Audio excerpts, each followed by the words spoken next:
안녕하십니까? 지혜로운 삶의 이야기를 나누는 시간입니다. 여러분에게 성공적인 삶이란 무엇입니까? 많은 이들이 부러워하는 대기업의 임원, 그리고 해외 법인장이라는 화려한 경력. 아마 많은 사람들이 꿈꾸는 성공의 정점일 것입니다. 하지만 그 모든 것을 뒤로하고 은퇴 후 완전히 새로운 길을 선택한 한 남자가 있습니다. 바로 택배기사이자 동양 철학을 공부하는 만학도가 된 그의 이야기입니다. 오늘 이 이야기가 여러분의 삶에 작은 영감과 축복이 되기를 소망합니다. 저희 채널에 구독과 좋아요를 통해 이 귀한 지혜를 더 많은 분들과 함께 나눠주시길 부탁드립니다. 여러분의 따뜻한 관심 하나하나가 저희에게는 더 좋은 이야기를 만드는 큰 힘이 됩니다. 한때 잘나가던 대기업의 임원이었던 시절 그의 월급여는 1,000만 원을 훌쩍 넘었습니다. 숫자만 보면 엄청난 금액이죠. 하지만 놀랍게도 세금을 제외하고 실제 생활비로 나가는 돈은 매달 800만 원에 달했다고 합니다. 어떻게 그런 일이 가능했을까요? 그는 이렇게 설명합니다. 사람의 소비 습관은 소득 수준에 맞춰 끝없이 팽창한다고 말입니다. 마치 파킨슨의 법칙처럼 말이죠. 신입사원에서 대리로 승진하면 처음 몇 달간은 월급이 오른 것을 체감하지만 서너 달만 지나면 그 늘어난 소득에 완벽히 적응해버립니다. 그 돈이 없으면 생활이 안 될 정도가 되는 것이죠. 과장에서 차장으로, 차장에서 부장으로 직급이 오를수록 삶의 수준도 함께 올라갑니다. 타는 자동차의 등급이 달라지고 식사하는 장소와 만나는 사람들의 수준도 변합니다. 그렇게 임원의 자리에 오르면 씀씀이는 걷잡을 수 없이 커져버립니다. 이것은 비단 그 한 사람만의 이야기가 아닐 것입니다. 우리 사회의 많은 직장인들이 공감하는 현실이기도 하죠.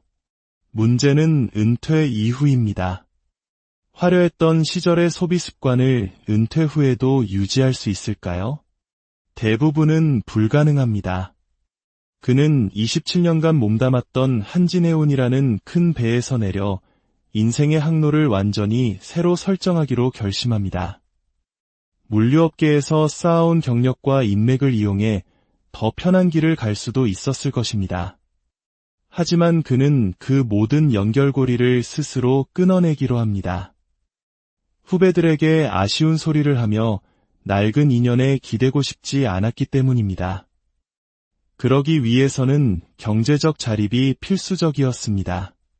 그리고 그가 내린 결론은 삶의 규모를 극적으로 줄이는 것이었습니다.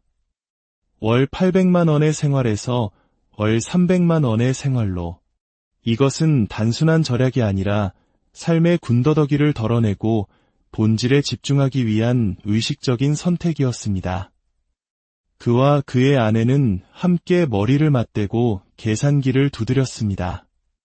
서울에서 부부가 살아가는데 최소한의 품위를 지키면서 필요한 돈. 그들이 내린 결론은 월 300만 원이었습니다.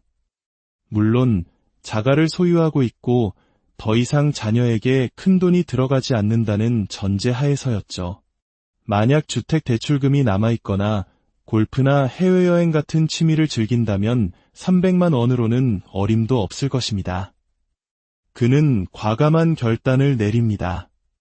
10년 넘게 운전하던 자동차를 처분했습니다. 대중교통이 잘 되어 있는 서울에서 한 달에 한두 번 쓸까 말까 한 차를 유지하는 것은 낭비라고 판단했기 때문입니다. 처음에는 내가 가고 싶을 때 바로 출발하지 못하는 불편함이 어색했지만 곧 익숙해졌습니다. 즐기던 골프도 완전히 그만두었습니다. 이는 어쩌면 우리 한국 사회가 오랫동안 잊고 있었던 비움의 미학과도 같습니다.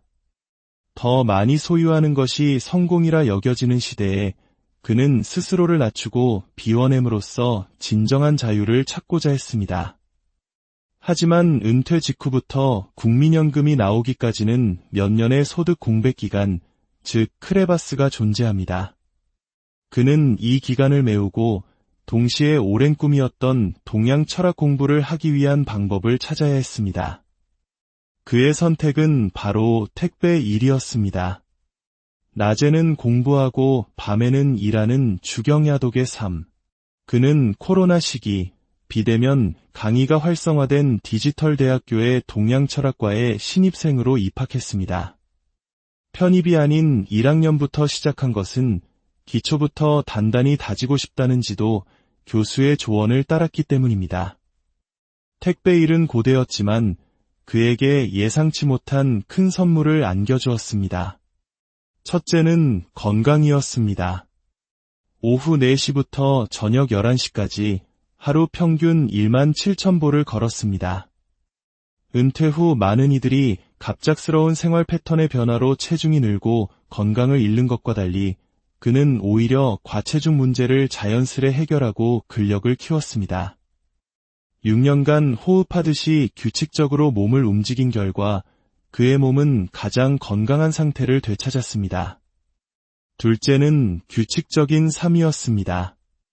일과 공부를 병행하며 허투루 보낼 시간이 없었고 이는 은퇴 후 무기력감에 빠지기 쉬운 시기를 건강하게 건너는 튼튼한 다리가 되어 주었습니다. 그리고 마지막으로 꿈을 향한 시간과 기반을 마련해 주었습니다. 택배 일로 번 월 150만 원에서 170만 원의 수입은 국민연금이 나오기 전까지의 소득 공백을 완벽하게 메워주었습니다. 그는 이 기간을 통해 자신의 삶을 재정비하고 인생 후반부를 이끌어갈 새로운 엔진을 장착할 수 있었습니다. 그는 자신을 베이비붐 1세대라고 말합니다. 부모님 세대는 국민연금과 같은 사회보장 제도가 미비했기에 자식이 부모의 노후를 책임지는 것이 당연했습니다. 그 역시 지금도 노목께 매달 생활비를 보내드리고 있습니다. 하지만 그는 자신의 자녀들에게는 그 짐을 물려주지 않겠다고 다짐합니다.